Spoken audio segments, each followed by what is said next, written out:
I want to thank you for joining us here today. This is our series of informative webinars, and we've been talking quite a bit in the last 7 weeks around governance and the different phases of governance. And last week we talked about ECRM, Enterprise Content and Records Management. And today we wanted to talk about a follow-along topic that once you identify what your ECRM strategy is and how you're going to move data and where it's at, now we need to begin the process of actually preparing to move that data, and we call that phase zero planning. And in phase zero, we want to ask questions. We want to make sure that we identify the constraints. We also want to identify the dependencies that really we need to think about in migrating data. And so many times, as we'll talk about, companies will just jump in and they'll get started. So we'll go ahead and start from there. Thank you for being here today, and we'll make a go of it as we go. All right, one of the first things we talk about in our first planning is pre-migration planning. Again, so many companies jump and they barrel in headlong into a project of migration without really understanding what it's going to be down the road, and how long is it going to take, and what the technology that is required, and what are some of the landmines, the dangers that are actually going to be laying out there that we need to cover and make sure that we're prepared for. One of the we hear this from many of the vendors who work with migration tools, and many of our customers and clients as well, that talk about the pre-migration impact assessment. You really need to take a look at what is it that we are going to migrate, what platforms is that on, and how are we going to make this work. What are the risks that we believe that will be involved in going forward with this? So it's very important that we take a look at what our pre-migration impact assessment would be to the existing business, and as we move forward, we'll be addressing not only the change management of migration, but also the project management and how we can mitigate some of those risks. We want to make sure that we are based on not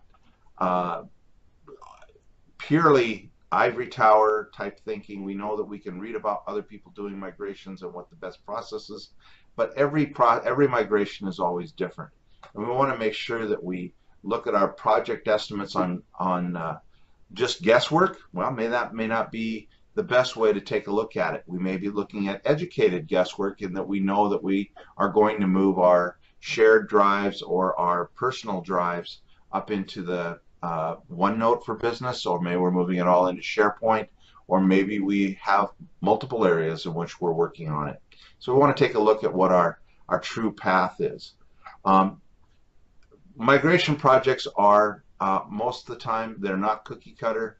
They need to be much more than just a lift of the data and a shift of the data to the new environment. What we found with clients is that yes, we can go and identify what the data is that we want to move. How are we going to cleanse it? How are we going to scrub it? How are we going to transform it into usable data that we can put into the new environment? And one of the things that's often missed is, what's the home? What does the new home look like, and how are we going to make that work? And oftentimes folks will go, oh, I can lift it and put it over. Maybe I'll just put it over here on a shared network drive temporarily until I figure out where the home is. That's problematic in itself. It could be one of the risks that you want to look at. Again, the impact assessment is not just assessing what the data is, but what is the impact to the business? What are the resource requirements to meet certain deadlines? Perhaps there's very tight top tier projects that are going on, and we're planning to move some of that data for them. That could cause a significant impact to the ongoing business and provide, a real pull on our resources, which are already oftentimes limited. And clients who are aware of these things to begin with do a careful job in planning that. Again, I emphasize, and I can't emphasize strong enough, in order for this data to work, we need to make sure that we have worked with our business communities, that we've gone out, talked to folks about what kind of data they have, what have they archived, what have they stored. And oftentimes we find that nobody really knows and understands what it is. So now it's a good time in this pre-planning stage to really look at what the relevant data for stakeholders is, and how the technical teams can interface and work with those my business teams before we kick off any type of migration.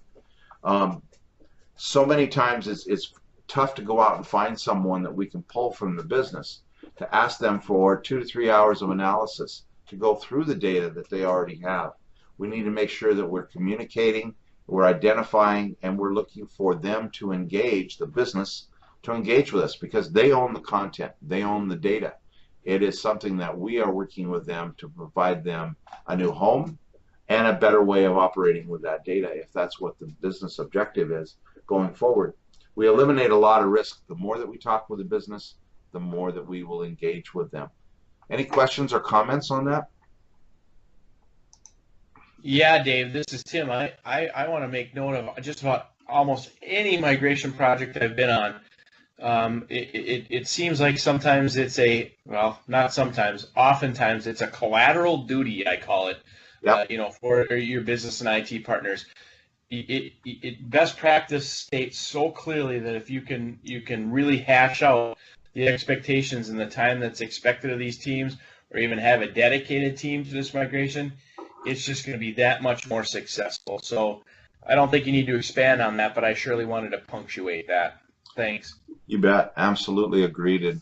And really going forward, I think it's important that we always keep that foremost in our mind, that if we're a migration team, we're migrating business data, and we need to make sure that they're aware and what the change that will be involved in there, and making sure their awareness is always increased, and that we have their buy-in on how we're going to do that. Now, one of the most important things, and I've worked with multiple security and compliance and information architecture and information management executives who will you're going to do a migration, that's great, wonderful, let us know how we can help. Well, they put a halt to that, because when we started moving the data, all of a sudden we're moving company confidential, maybe we're moving very secure materials, and they'll shut us down. They'll say, nope, got to stop, we need to review what you're doing and go with that. So it's very important that we get an agreement with what are the security restrictions. One of the big ones is who's going to be moving the data. Is it a contractor or an employee? Do they have the rights and privileges to see this data? And is there someone that is looking over their shoulder to make sure that this data is kept in a trusted and secure environment? And that's very, very important, that we get those agreements and we get those restrictions identified, so that we are not getting ourselves into a legal situation where we want to do that. Right. So that's exactly right, Dave. Engage them early and regularly. You bet. And we want to make sure that the timing is set up so that we're not interfering and we're not impacting the business as we start to move things forward. One of the things that we've talked about in the past is part of that security restriction is that we worked with a very large international retailer that had folks that were on lit hold, and we were unable to move the data from their email or any data that was regarding what they were working on, because they were under litigation hold, and we had to put them in an e-discovery environment. And so we weren't able to migrate their data. Well, they had to be put on the backlog so that when we were able to release that, and we had the proper security relationship to that to move forward. So it's very, very important that we look at that. We don't want to get caught in unprofessional and highly risky environments. We don't want to ask for forgiveness, and we want to make sure that we have planned out and we've accepted the restrictions that we do have. Next big one is identifying key data migration resources. Where are the servers? Where is this data? Where does it reside? Do we have access to that? Are we working with systems engineers and system admins to be able to get this data and access to that? I worked with a very large retailer here in St. Paul and Minneapolis that locations of data were global and very large data centers, and it required that we each had global system admin access to those servers. That's a risk. We want to make sure that we know and understand how we access that, and that we have the proper IDs set up so that when we execute a migration of content, then we know that we can move that. If we don't have that up front, we're going to spend a lot of time spinning the wheel in order to get that done. And I know there were delays with this large retailer and manufacturing that took place. Resources are another big need. Who are the resources? How do we contact them? We can't just go out and say, oh, well, we need 25% of your time in order to assess this. We need to make sure that we need provision the time and that we have understanding and awareness of what we're doing and how we want it to go. Several times over the period of time we've worked on migrations, we have a really good project plan. Maybe it's 2,000 lines long. It's very detailed, and it really identifies that. But what we head into trouble is the project spins out of control, and we didn't plan for what the roles that are required in data migration. We didn't know that we needed someone who could manage in the new environment. We knew that there were IT folks that were handling the data because they really didn't have to execute the same responsibilities and accountabilities that we have in the new environment. And we want to make sure that we've identified those resources so that they're in place when we actually make it happen. We want to make sure that they're there at the right time and that they have the right capabilities. Perhaps we have to spend some time training or educating folks on that. Do we need to have direct developers? Because sometimes our data migration may require that we write a PowerShell script, or that we ask someone from a Lotus environment that's a Lotus engineer that has to be very involved in extracting the data and allowing us the ability to transition that data out of a Lotus Domino server environment and move it into a temporary holding bin, and then we have to transform it in order to load it into the new environment because it's a different environment. Those are things that we need to think about and things that we need to go forward. Those are questions that need to be asked up front. We need to understand the key migration activities and dependencies and then plan for those things first. If we don't realize that we have resource needs and they're very specific for the legacy as they are for the new home, we'll have a lot of miss and we'll have a lot of landmines that we land on. Any comments on that? No, Dave, except the comment, I'm just kind of jumping back to that migration that we did at the retailer. I remember seeing talk about sophistication. What were those orange, those blaze orange stickers on the laptops when they were in litigation hold? Yep. It came down to that level. It was pretty amazing. So yeah, don't discount this. This takes some planning and some pre-discussion. So thanks for that, Dave. You bet. Again, I just don't want to push this too far, but I want to talk. Make sure that we understand what are the migration team. Are we asking the migration team to have knowledge about certain tools in their job descriptions? Do they need training? Do they need additional understanding of how to not only how to begin the migration and manage the tool, but how and where to put the information correctly? And then oftentimes I found with a large manufacturing retail company, not only did we have to find the new home, we had to create the new home. So not only did the job description of a systems analyst require that we're able to transition and transform it, but we also had to work with the customer, the client, to build his new or her new environment. We had to help them create, for example, the SharePoint libraries where this data would be, and then explain that this is how it would be accessed, and wound up actually being at a level where we had a system admin with good knowledge to be able to come into SharePoint and create new columns, create new metadata, create new capabilities that they wanted and needed in order to continue to do that. So creating the right responsibilities for each of the migration team, as well as some of those, and mapping those tasks out, are so important. Otherwise, you're going to get to a complete dead stop if you don't have someone who has the right skills and understands what their job description is and how they're going to fulfill that. The other thing that you need to do in pre-migration is understand the workflow. One of the biggest things that we find is that if the pre-migration needs to be, we need to put a business analyst out there and who works with the client, the customer, or the department manager and understanding where the data is, but understanding the workflow.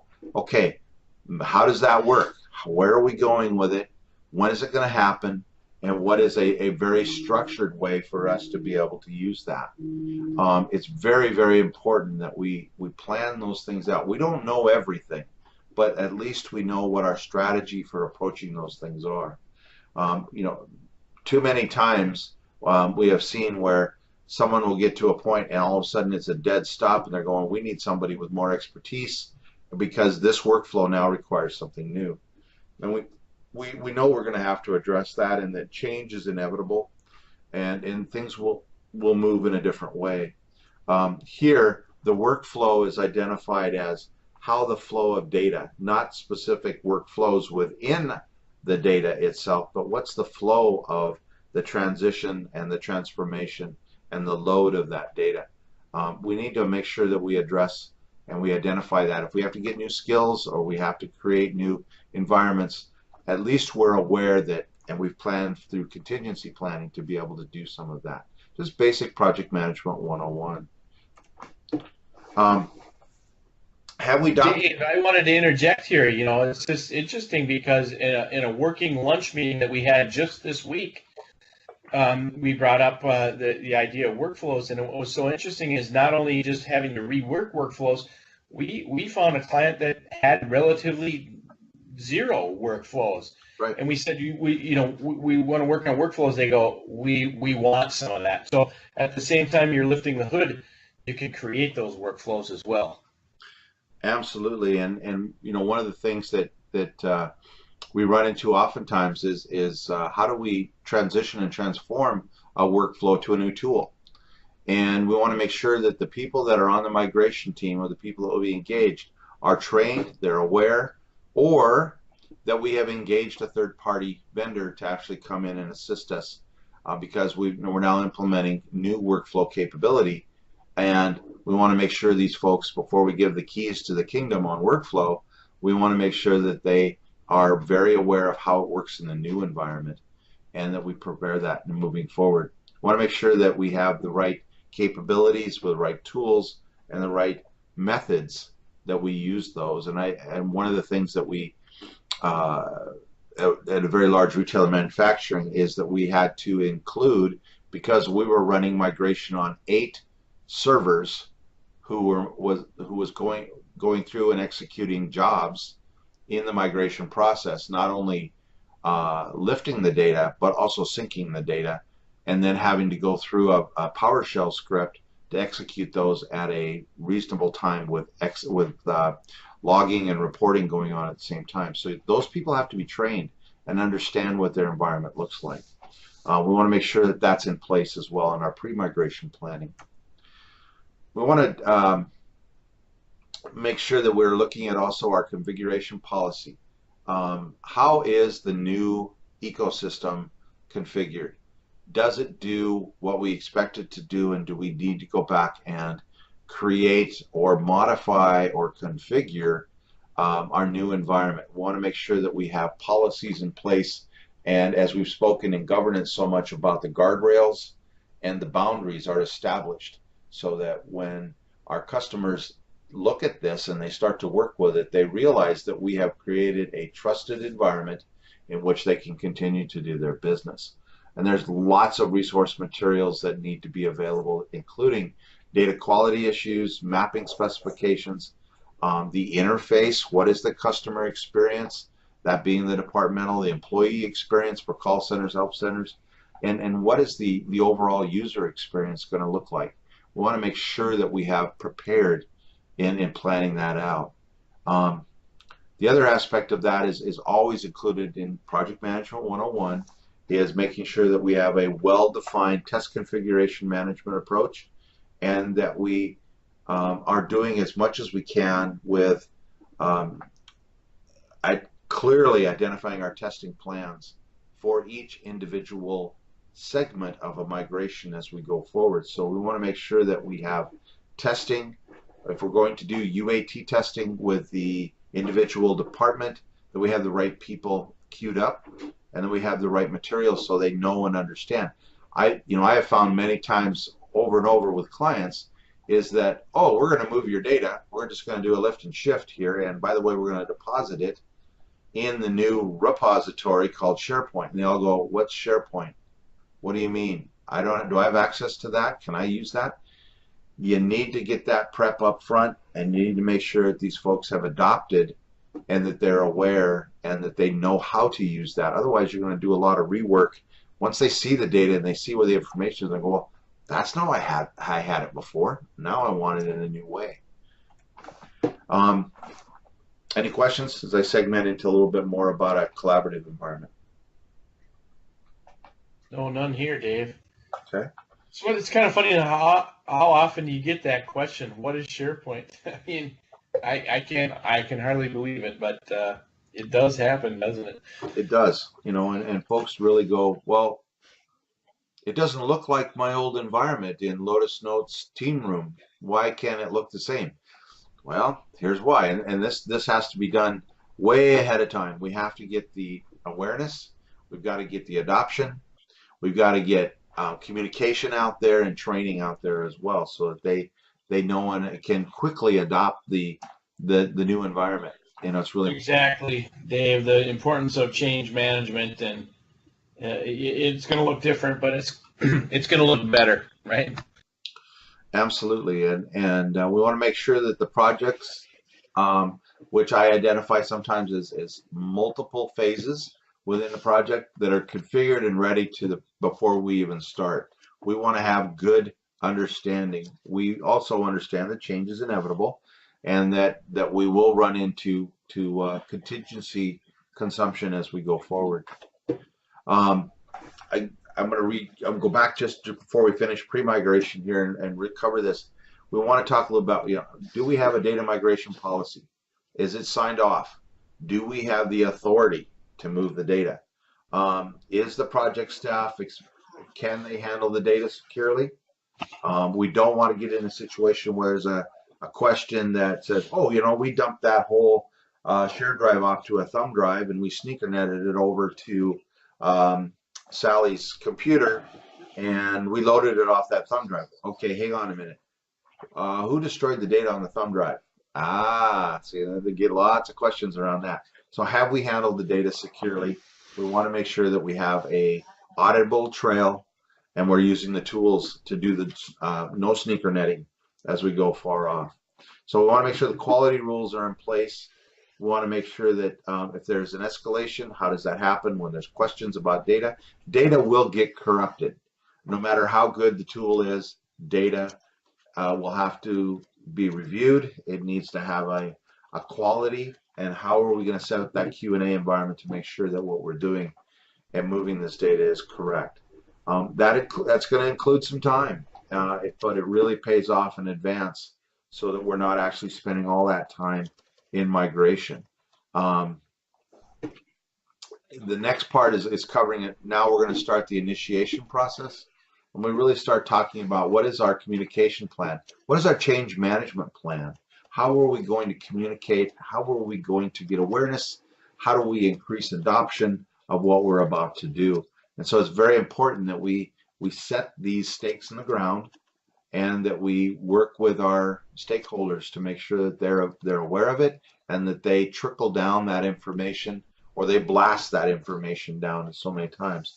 We don't want to get in a situation where we get into a disagreement about data being moved. We want to be very aware of it now that we've initiated it and that we get agreement moving that forward. And oftentimes we have found that a verbal agreement is one thing, but we need to have a sign off that yes, we're prepared to move, we're going to move it on this date, and here's how we're going to be engaged. Sometimes it takes up to 6 months to drop them an email about here's what's coming, and that we need to let you know that things are happening. But 6 months out, nobody's going to remember. You need to make sure that you're constant and complete communication right up to the day that it happens, and even on the day that it happens. Um, it assumes that communication is going to make sure that we know how to contact them. Someone goes on vacation for 4 weeks, and you send out an email, hey, we're going to move your data in 4 weeks, and they come back from vacation, they're going to read their email and go, wait a minute, I didn't approve that. We've got a problem, and you're stuck in delay, and you're going to have to push it out or reschedule it, which is causing rework for your team where we need to go. But we need to have a good way of keeping a single source of truth in how we keep track of all of this. So project initiation, as it kicks off, not only requires that we keep in constant contact with our stakeholders and their awareness and their acceptance to move, but we got to do it all the time. We got to keep going back. Very, very important. Where are these policies about things being published? Because you can't be available. A migration team cannot be available 24/7 by 365. We need to have a place where we can point folks to it. We need to have a knowledge base that not only our call centers and our help centers are very available, and they can get to these policies quickly. John, did you have a comment? I'm sorry. I didn't. No, there's a lot of background noise here. Sorry about that. No problem at all. And these policies are not big, long documents because nobody's going to read those. These are things that this is how we're going to handle it. If you have an escalation, this is who to contact, who's going to be involved, and who's accepted. And again, we have found that a RACI is so critical for each of the migrations, and that takes a little bit of time. But you can go back and you've worked with your client or you've worked with your employee base and said, okay, who's going to cleanse the data? Are we going to expect you to cleanse the data? Are we going to hold you accountable for the data? Who's responsible for signing off? Who's responsible for moving it? and how's that going to be taken care of? And then you post that information so that there is no question about how that works. Dave, I know as a project manager, I've used a RACI, your assignment, responsibility assignment matrix, and even a communication plan as a trump card. I've used it over and over. I'll second that notion. Just having that in writing and approved is very, very useful, especially when you get down into the weeds on migrating some touchy information. You bet. Now, there's two thoughts, and Tim, you can certainly talk to this if you would like, about what type of project methodology is best suited for a migration. Do we need to have it following a cascading waterfall?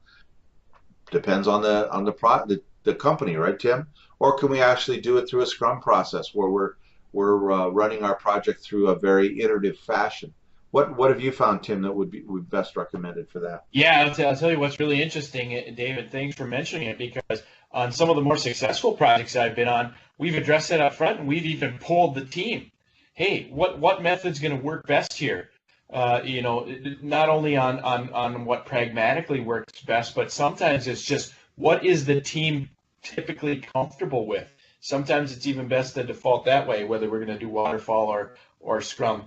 I think in fact, I have seen instances where Scrum or working in an iterative fashion is the new flavor of the week, and it was new to everybody, and I've seen projects that struggled because of that, just because it was unfamiliar. So I've found it best to literally poll the team and the stakeholders, of course, the whole team. What methodology are we going to use and why? So. And that's not an unfair question to ask. I think it's appropriate to ask what methodology is the team going to be comfortable with, and what methodology do you want to use? Yeah, and one of the things that I found very valuable, and just exactly, and that's part of this migration impact assessment, is to send out that survey. Send it out as a survey. What is your comfort level? What have you been experiencing? What are you using? What are you doing? And look at that impact analysis survey. And actually draw from that, because you may have an engineering team and department that is more comfortable with cascading waterfall type of project planning versus a marketing team who wants to work very iterative and wants to move forward. So you need to make sure that migration impact assessment includes the survey, Tim, that you just talked about. I think that's a great way of doing it. Um, Agreed. in project initiation, we want to be very careful that we create accurate timelines. And many times this has happened, and I know I personally have fallen on the sword many times in creating timelines which reflected what the executive wanted to hear, not what was accurate and true. And we set expectations that things would be moving forward when we did not do a good job in accurately planning out. And we didn't do it based on analyzation of data. We did it more on a subjective level than actually looking at it and going through, much like what the data talks about. And the second bullet point here is data cleansing activities. Seriously have run into time and time again where we've asked business units, it's your responsibility. You will be held accountable for your content. You need to go out and cleanse it, scrub it, and then let us know. And oftentimes it comes down to the day that we've set for migration, and they go, well, we haven't really completed our cleansing process. We really need to ask you for an extension on that. That throws everything else back on our migration team because they weren't truly doing that. So we have to be very careful in that we work with our teams in going forward to that. Mappings, if we have to actually do mapping from the old existing environment to a new one, boy, we've got all kinds of things to talk about around that. If we have to get into that, relationships of the data and how it's going to the new home, how are we transforming it? And this is part of the transformation more than just the transition. We can't just rely on a lift and shift of data. Previous data migration projects will say, oh, we did that, that was easy, but we only moved this much. Well, we can't really look at that. We can learn from the lessons, but we oftentimes have to create it as we go and make sure that we understand and complete the data, and that whatever the commitments are for that particular project. One of the other most important aspect is how are we collaborating platform, and the collaboration platform not only tells us how we're starting the project and kicking it off, but what is the progress, and then how are we collaborating back and forth. You know, one of the best tools that I have used and have seen is Yammer. We actually allowed teams to say, hey, I've got been cleansing the data, here's the problem, and our migration team actually says, oh, yeah, here's the problem. You've got 255 plus characters in your naming. You need to shorten that up. And that eliminates a tremendous amount. So we're collaborating with the team in near real time. We want to make sure that we have set up the, for example, a SharePoint team room, a team project site that actually allows us to address these questions. And we do that from the very beginning, and we keep all of our documentation through that. Again, back to what I was talking about with a single source of truth. And we want to make sure that we work through this. And Tim, I don't know if you want to address this, but you know, one of the things that I think you found as well is that if we can standardize project documents across as we communicate and collaborate, the importance of that. Did you want to comment on that?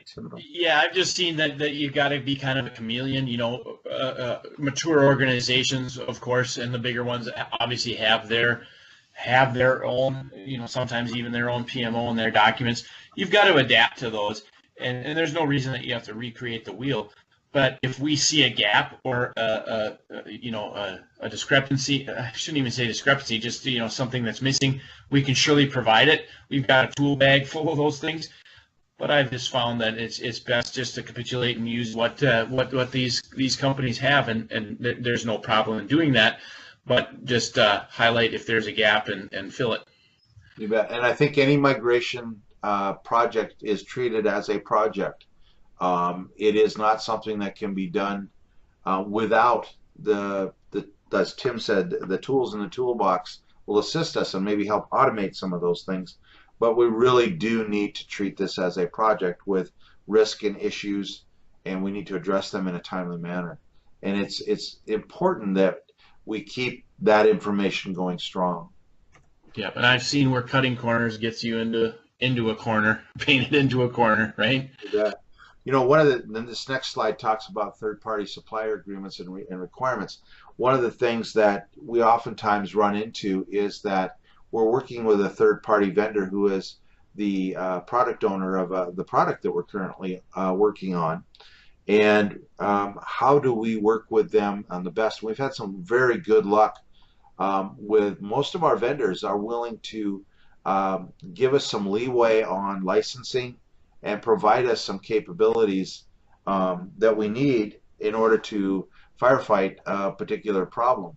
And so we want to make sure those agreements are in place and those requirements. And we've been very lucky in some of our larger migration areas, is that our vendors have been very willing to work with us in the hope, of course, that we will adopt their tools going forward.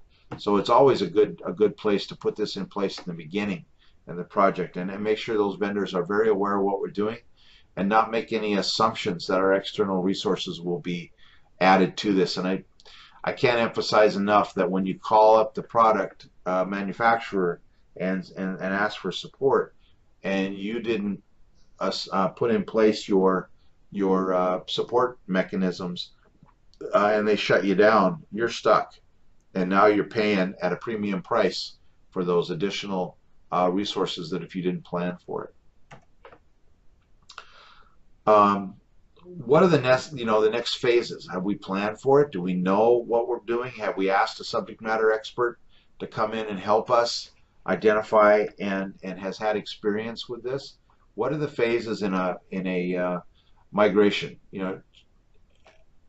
Should we be extremely meticulous? No, we should have someone who has done migrations in the past and knows what the landmines are, what the expertise that is required to get it done, not only on the business side, but from IT communities. Not always available. We may have to go to our third-party vendor or to an outside consulting that can actually put together how we're going to work with that. So, as part of project initiation, have we resolved? That's the key question, the key word here. Have we resolved any security issues during our approval processes to get to these legacy data sets? If we haven't, it's going to come back and bite us. We need to have done our due diligence to make sure that our security issues are resolved. We need to make sure we're not going to get shut down by going out and accessing data that we don't have access to or we shouldn't be accessing. We want to make sure our platforms have the appropriate authorities. And then we need to put together a project security policy so that if we have a new project manager join, they have a place to go and a place to look for that information. The other big part of that is how many servers are we going to run this migration on? Are we running it on PCs? Are we running it on large server systems? Is it required to run on large server systems? What machines will the team, do I have a VPN access into these different areas? What software will be needed? Do we have the appropriate licenses, both on the old systems and the new systems? Because we don't want someone that's transformed the data now needs to load it in, and it does not have permission to be able to load that data, and we need to make sure that they have global admin access if necessary, and what other roles and responsibilities involved in that, and they're properly vetted. Too many times the team will be left sitting because no one thought ahead to make sure they have the IDs, and that we put together, if we had to, the proper purchase orders. I can't remember how many times one vendor was contacted and said, we need 25 more licenses. How fast can you make that happen? They can, but it costs money in order to do that. We don't want to make a mistake along that process. Any comments on that? All right. One of the biggest aspects of initiation is data quality profiling tools. How are we making sure the data is transforming and it's not being corrupted? How are we going to check to make sure that we've gone through the process? What project management software is involved? Do we have licensing for everything we need? Do we have reporting capabilities? What are our ETL tools? Are we actually having to go out to Informatica to do the transition? What operating systems are we going to be operating on? We want to make sure that we have test, QA, and production servers if we have that in our environment. We want to make sure that we have the ability to do Q&A on data as it moves across in near real time. We want to make sure that we have this long before we get started, and that we've actually done this in R&D, that we said, yeah, we can move that, and that tool is our best tool to make that happen. Any comments on that about trying to cornerstone that before we get started? No, I just think it's always good to do things early and often, Dave. It's just that kind of reoccurring theme. You bet, absolutely. And I know this gets a little bit dry right here in this in between section, but yeah, if you want to add in anything, please do. Now we start to look at what's required in the landscape. Landscape meaning that now what does it look like from the legacy environment to the new environment? Do we have a data dictionary? I know I worked with a large gaming company that if it hadn't been for the data dictionary that our system admins had created, we had no idea where the primary keys, the foreign keys, the secondary keys, or what type of data was involved. That data dictionary was incredibly useful because we could go in and do an ODBC connection and say, yep, all the data is there, it looks good, it's what we want, all the files are intact, and we knew where it was at, what the quality of and what the security levels were in that data dictionary. A data dictionary is something that is not commonly done anymore, but it really helps. And the other big one that I've used in the past is an Edgar diagram. And the Edgar diagram actually showed us what the relationships in a large Visio type document that allows us to see where the foreign keys, the primary keys, and the secondary keys interrelated to that, and it was part of the data dictionary. If that's available, migration is a breeze. It's just a simple catalog, and it tells us all about where this information is stored so that we can pull it, and the data architect can actually start to see how mapping needs to be created. It is something that is highly recommended, not done as much as it used to be, but when it's done, you can cut the migration time in half because now you know and understand where the data resides and how to get to it. Very, very important. The use of a wiki for this data dictionary is sometimes the best location because it's highly collaborative and it can be edited and adjusted as needed. And so a project wiki, creating that in your project team site sometimes can be very valuable. A target mapping specifications. This is what you pay for in the tools. The tools will help you say, okay, I'm going to move this library, which contains this kind of data. Maybe it's in a shared drive. It's not really called a library. It's just a folder that contains all these files. Now, if I move it over into SharePoint Online, now I've created a library, and that library is going to automatically or semi-automatically just create the columns that are necessary and the metadata that it comes with out of the box, and now I can transition and load that information directly in. Many times, though, you have to say, okay, this is a new column name for this type of metadata, and you've got to map it to it, which is a little more intense and a little more time-consuming for your migration team to actually go through that. But it does happen, and it takes a lot of time to work with the business team. This is where the data dictionary is so critical, because many times your business content owners don't have a clue how the DBA set up their storage and their ability to do that and what kind of data is out there. But if you have the ability to go in and look at it, it's so important. We'll talk about analyzing it in the later design phase about how did this data reside and how are we going to use it. Dave, is that data dictionary just a reference document? Is that something that I just look at when I want to? It is. It's created initially by the folks that would set up a shared drive environment. Maybe that data dictionary might say, here are all the folders within a shared drive. Here's the security level for those, and this is the kind of data that's being stored in it. It can be as simple as that, or it can be a full DBA SQL database that contains all of this content. Now you've got it. It has a definition of how is what is the primary key, foreign key, where are the interrelationships within that data, and it can be as complex as that. So going back and forth on that.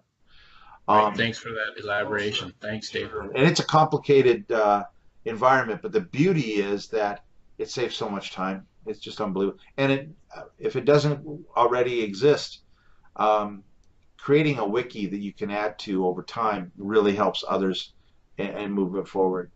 One of the other aspects that you want to look at is how much volume are you moving? What are our KPIs? And how are we planning to do that? One of the problems that we ran into at a large retail manufacturing company worldwide was that once we started to move this data, our partner throttled it. And they came back and said, which is very legitimate that they did that, because they said, well, we have to make sure that our ability to execute not only for you, but for others is intact. And the partner would come back with a throttling mechanism that allowed us to understand, and then we had to plan for when this data will go up so we could avoid the bottlenecks. That did happen because we had very large volumes of data, terabytes of data that were being moved overnight. So we want to make sure that we have an understanding with our partner, as well as an understanding of what their environment is and how it operates, so that we're not going, wait a minute, how come it's taken 20 hours to move this database? Well, there's other people in the world too, and we're important, but we have to understand that we're moving things into a bigger environment. Part of that includes a final scoping report detailing what the scope is and how we're going to do that, and that's going back to the business so they understand, because they don't know how much data. If we're talking about 6 terabyte of data, that is including video and large pictures and graphics, things that marketing might use or advertising use, they had no idea what the size of what they were storing. But we need to make sure they're aware of it and how long it'll take to make that happen. How do we manage the risks? And we want to make sure, again, we're putting this into a traditional, typical project management methodology, that we've identified the risks, we've shared the risks, and that our stakeholders are very aware of a risk that could be the data gets corrupted in transition. When the data was at rest, it was fine, but when we actually moved it with the tool, there's a risk that data could be lost, i.e., that links break. If there's an embedded link in a document, it may no longer work. And a person will have to go in and make those adjustments. That's not the migration team. And oftentimes business will say, well, we don't have time to go in and check all that. Well, there are tools that help us with that a little bit, especially workflows. Workflows will break. I don't care how good the product folks say it is, you will break the workflows, and you will have to redo the workflows that came from your legacy environment into the new environment. That's a pretty well known example. We want to make sure that as we move this data, that everyone is aware of the risks during the analysis, but can also, we want to make sure we can say, here are the risks that you're going to face based upon the data that you have and the data that we plan to transition and transform for you. So we're down to about the last 5 minutes of this conversation. We're about halfway through this migration discussion. We certainly can continue this discussion at a later point, but this again is one of the processes that we use, we engage with, and this is how we engage with our clients. Any questions or comments as we end here? Dave, how about a foreshadow? We talked about initiation and some of this analysis that's up front. What are some of these later phases, just as a foreshadow for our next session? Sure. When after we get done with the landscape analysis, we talk about implementation, and then we talk about support and maintenance. Once we start the migration, how are we reporting back? How are we looking at how we're doing? Do we look at job logs? What are those job logs, and how do we get to them to provide reporting back to our stakeholders, and also our business owners, to let them know, hey, your migration is done.